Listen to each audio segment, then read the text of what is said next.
Ano terceiro do reinado de Jeoaquim, rei de Judá, o sol se punha sobre Jerusalém. Mas naquela tarde, o que escurecia não era o céu. Era a chegada da sombra mais temida de toda uma geração.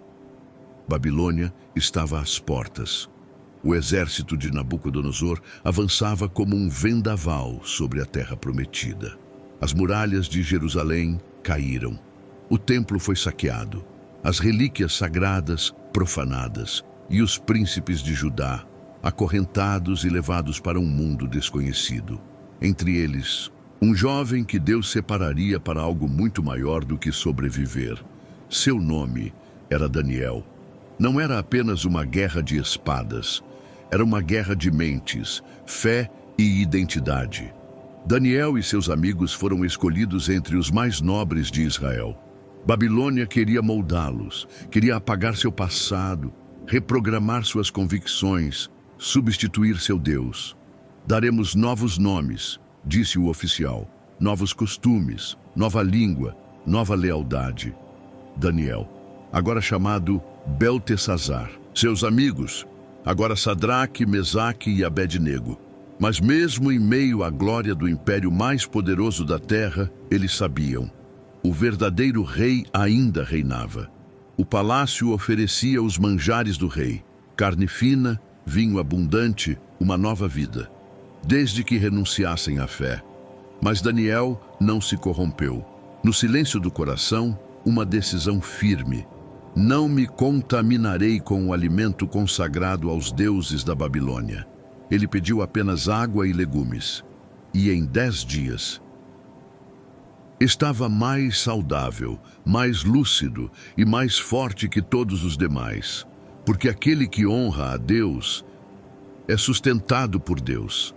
Daniel e seus amigos se tornaram os mais sábios entre todos os magos e astrólogos do império. Eles estavam longe de casa, mas não longe da presença do Altíssimo. E foi nesse cenário que uma nova prova surgiria.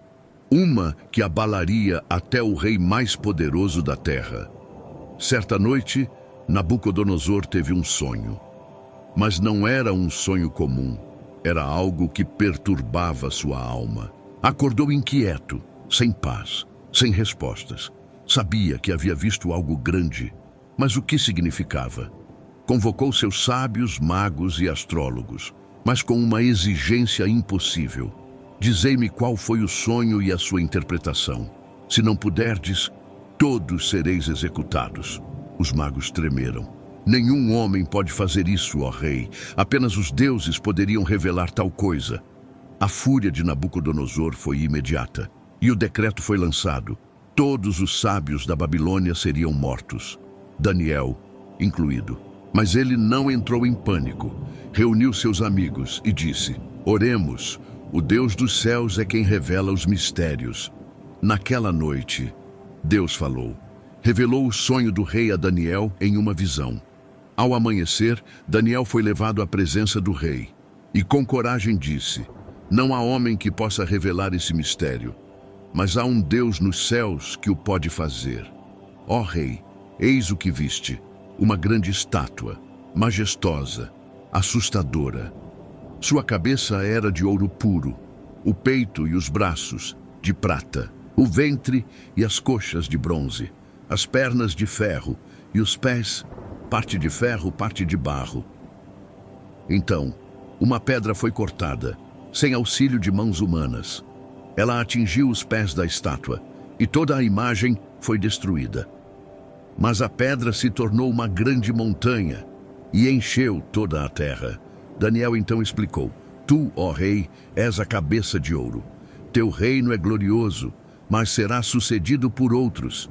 Virão reinos de prata, bronze, ferro, até que por fim se levante um reino dividido, frágil como o barro. E nos dias desses reis, o Deus do céu levantará um reino que jamais será destruído. Esse reino não será deixado a outro povo. Ele despedaçará todos os outros reinos e permanecerá para sempre. A pedra que viste representa esse reino. É o reino eterno do Altíssimo. Nabucodonosor caiu de joelhos. Verdadeiramente, vosso Deus é Deus dos deuses, Senhor dos reis, revelador dos mistérios. Daniel foi exaltado. Recebeu honras, ouro, poder, mas ele sabia, a verdadeira glória não era da Babilônia.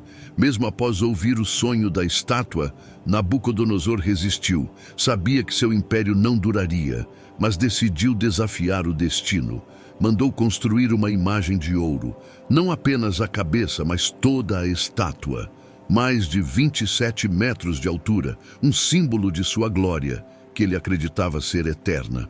E fez um decreto. Ao som da música, todos se prostrem diante da imagem. Quem não o fizer, será lançado na fornalha de fogo ardente. Daniel 3:6. A música soou. A multidão caiu de joelhos, mas 3 jovens permaneceram de pé. Sadraque, Mesaque e Abednego, amigos de Daniel, fiéis ao Deus Altíssimo, levaram-nos diante do rei. Se não adorardes minha imagem, sereis lançados na fornalha. E qual Deus poderá livrar-vos das minhas mãos? Eles responderam com coragem: nosso Deus pode nos livrar, mas mesmo que não nos livre, não adoraremos tua imagem. Em Daniel 3:16-18. A fornalha foi aquecida 7 vezes mais. Os soldados os lançaram no fogo e morreram apenas por se aproximar. Mas algo aconteceu. Nabucodonosor se levantou com espanto. Não lançamos 3 homens ao fogo? Vejo 4, e o quarto tem a aparência de um filho dos deuses. Daniel 3:25. Os jovens andavam livres no meio do fogo, e uma presença divina os acompanhava. Eles saíram, sem feridas, sem cheiro de fumaça. E o rei declarou: não há outro Deus que possa livrar como este. Daniel 3:29. Mas ainda assim, o orgulho habitava no coração do rei. Passaram-se 12 meses, e ao andar por seu palácio disse: não é esta a grande Babilônia que eu edifiquei com o meu poder e para minha glória? Daniel 4:30. Antes que a frase terminasse, uma voz veio do céu. A ti se diz, ó rei, teu reino é tirado de ti, serás lançado entre os animais do campo. Daniel 4:31-32. O juízo veio imediatamente. Nabucodonosor enlouqueceu. Comia erva, dormia ao relento. Suas unhas cresceram como garras, seus cabelos como penas de águia. Por 7 tempos, viveu humilhado, até que seus olhos se voltaram para o céu. E então, a razão voltou. Agora eu, Nabucodonosor, louvo e exalto ao Rei dos céus. Seus caminhos são justos e ele pode humilhar os que andam com soberba. Daniel 4:37. O rei aprendeu, e o mundo viu que o trono dos céus está acima de todos os reinos da terra. O tempo passou. Daniel continuou servindo, mesmo quando impérios caíam e outros se levantavam, mas o céu ainda tinha mais para revelar. No primeiro ano de Belsazar, Daniel teve uma visão noturna. Viu o mar agitado pelos ventos, e dele surgiram 4 grandes bestas. Daniel 7:3. Leão com asas, urso, leopardo e uma besta terrível, dentes de ferro, 10 chifres, e entre eles um pequeno chifre, com olhos de homem e boca arrogante. Daniel se perturbou. Vi tronos sendo colocados, e o ancião de dias se assentou. Daniel 7:9. Milhares o serviam, os livros foram abertos. Daniel 7:10. Então apareceu alguém como o Filho do Homem, vindo nas nuvens. A ele foi dado domínio, glória e reino, e seu reino jamais passará. Daniel 7:13-14. O anjo explicou: as 4 bestas são 4 reinos que surgirão na terra. Daniel 7:17. O quarto será diferente. E dos 10 chifres sairá um rei que falará contra o Altíssimo, oprimirá os santos e intentará mudar os tempos e a lei. Daniel 7:23-25. Mas seu fim virá. O reino será dado ao povo do Altíssimo. Daniel 7:27. Daniel então buscou compreender o tempo das profecias, leu os livros, consultou o profeta Jeremias. 70 anos durará o cativeiro. Jeremias 29:10. Caiu de joelhos, orou.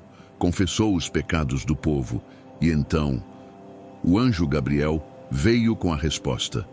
70 semanas estão determinadas para acabar com a transgressão e trazer justiça eterna. No Daniel 9:24. Desde a ordem para restaurar Jerusalém até o Messias príncipe, haverá 69 semanas. Daniel 9:25. Depois, o Messias será cortado. Daniel 9:26. E na última semana virá a abominação desoladora. Daniel 9:27. O tempo do fim, o juízo, mas também a vitória final. Daniel teve outra visão. Haverá um tempo de angústia, como nunca houve. Daniel 12:1. Mas teu povo será salvo. Muitos dos que dormem no pó da terra ressuscitarão, uns para a vida eterna, outros para a vergonha e desprezo eterno. Daniel 12:2. Os sábios brilharão como o firmamento, e os que conduzirem muitos à justiça como estrelas para sempre. Daniel 12:3. Mas uma ordem foi dada: sela estas palavras até o tempo do fim. Daniel 12:4. Daniel perguntou: qual será o fim de todas estas coisas? E ouviu: anda, Daniel, as palavras estão seladas. Muitos serão purificados.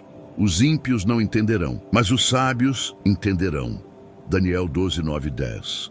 Tu, Daniel, descansarás, e ao fim dos dias te levantarás para receber tua herança. Daniel 12:13. Daniel viu o passado, previu o futuro e revelou o juízo. Os impérios passam, os reis caem, mas o reino de Deus permanece. O tempo está chegando, as profecias estão se cumprindo e os livros serão abertos. E você, está preparado? Você tem caminhado com Deus como Daniel caminhou? Ou tem se dobrado diante das imagens de um mundo que está caindo?